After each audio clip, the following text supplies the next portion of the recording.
Elden Ring Nightreign is all about speed. You have to move between bosses, loot, and safe areas to level up as fast as possible. You need to get the best weapons and upgrade them as fast as possible. And you need to get as many passive and dormant abilities as fast as possible. You have a time limit to get to the last boss on the 3rd day, and when you get there you need to be a high level, with the best possible loadout for your class, if you want to stand even a small chance of defeating it. We've done it! We've done it! Yes! We've done it! Okay, so how do we do this?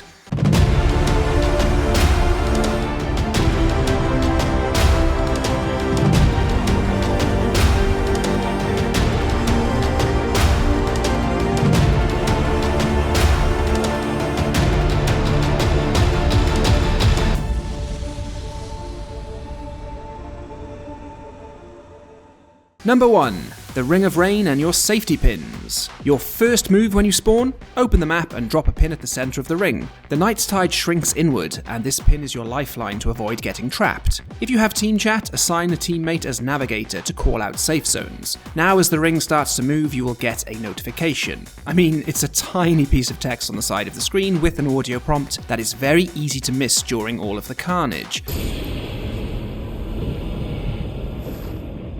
When this happens, you will see a white ring also on the map. This is showing you the final epicenter of the impending ring of poison rain. It's also a perimeter for where the ring of rain will stop next for a set amount of time, so keep a pin in the center of this for later. Pro tip: don't be too afraid to be caught in the poison rain near the start of the day. You'll have plenty of sites of grace to run to so you can heal up. If you're close to downing a boss and getting some good runes and upgrading weapons, stick at it. Keep an eye on your health, a site of grace to run to, and don't panic.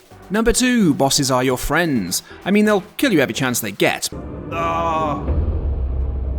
It just sucks. But they are the number 1 source for all things progression. Bosses will drop dormant power caches, which will give you a choice of 3 rewards, a mix of weapons and passive abilities. So not only do you have a chance of epic weapons, but you also have a chance of permanently buffing your character. You'll also get a lot of runes to help you level up. This is really important to be able to complete your expedition, so you need to be constantly downing overworld bosses. Pro tip: if you get an epic weapon which massively boosts your attack power, make sure it's suitable for your class. There's not much to be gained from the Duchess's awesome DPS if she's wielding a slow greatsword. Also, make sure that you are the right level to be able to use the weapon. It's easy to equip a weapon you are not ready to wield yet, and it will do very little damage. Number 3, level up early. Wherever you drop in at the start, you'll likely have a small area of trash mobs to get a couple of quick levels, and then a clear path to a smaller mini-boss. Even just getting from level 1 to 3 can make so much difference in survivability. Pro tip: seek out the tough overworld boss near your drop zone. Each drop zone has a large boss near it. For example, when you first drop in at this drop zone, turn around, Ready Player 1 style, and you'll find a very tough carrier knight behind you. Defeat this tough foe for 50,000 runes, enough for leveling up 5 times, and you get a nice dormant power weapon cache from it as well. If you manage this at the start of your expedition, you have made things very easy for yourself going forward. We didn't have any fallen allies then, Bill, did we?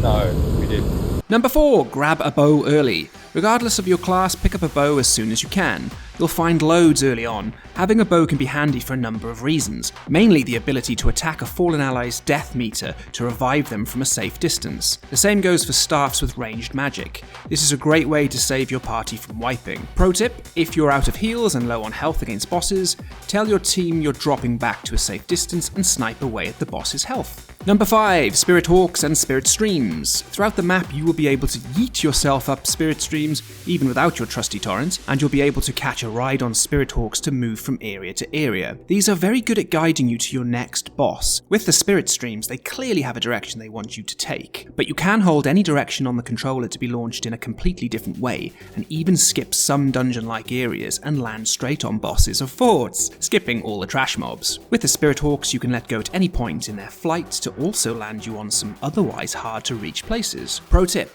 if the dreaded Ring of Rain is upon you, head for the nearest Spectral Hawk tree or Spirit Spring if you're getting stuck. The Spirit Springs will catapult you across the map to safety most of the time. Number 6, get to know the map. The map is your guide to everything and everyone. Get used to it, learn the icons. The next few tips will cover things related to the map and important areas. Pro tip: in certain forts and dungeons you can find a codex known as local clues. If you find one of these, open up your map. You will see it as highlighted areas of interest near you on the map. Number 7, the structures of the map. Magic towers on the map will give you magic weapons and sorceries, mines will give you smithing stones and more advanced smithing stones for upgrading your weapons, ruins are places of status ailments, if you beat the bosses in them you will get status ailment related weapons and upgrades, enemy camps and forts will usually have merchants outside or in them, almost all have bosses in or around them. Pro tip, consider the classes in your party and move between different structures to help everyone get targeted weapons and upgrades, and stay out of the mines when the ring is moving. Do the mines early in the day to get smithing stones. What? Oh, something killed me. Number 8. Merchants. You can find merchants throughout your expedition, usually in or around camps and forts. The merchants not only sell the first smithing stones needed to upgrade to +1, but they also sell flasks of wondrous physic mixes, which can come in really handy against bosses. They also have a whole store of consumables and other useful items. Merchants will have a smithing table next to them. Use this to level up your weapons. Pro tip. Broiled prawn and crab, exalted flesh, and warming stones are awesome consumables. They'll help you take less damage, hit harder, and heal when you have no chugs left. Number 9. Scarabs have talismans. Golden scarabs aren't just shiny, they drop rare talismans. Chase them down early. Pair these talismans with dormant power rewards from bosses for a god tier build.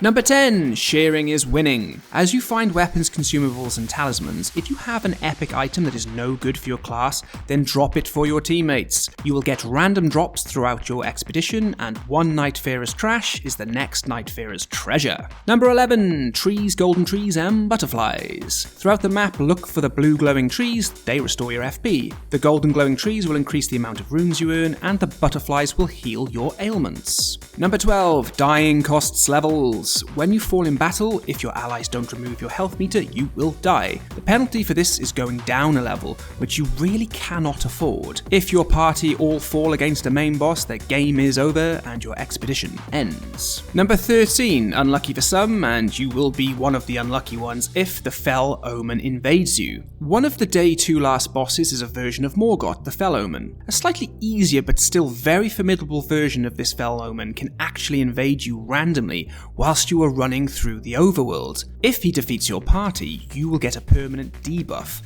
which causes you to take extra damage. If you manage to beat him, you will get the extra health buff. Nice. So, have the creators of Souls-like taken over the throne of roguelike? Well, having played all 6 Elden Ring Nightreign network tests, I think they have. So please, if I've missed any tips and tricks that you guys can think of, leave them in the comments for everybody else. Right, let's go. We've done it! We've done it! Yes! We've done it! Wilder, you are not dying, mate. We did it! Oh my god, we did it at 4 a.m. in the morning. We did it! Yes!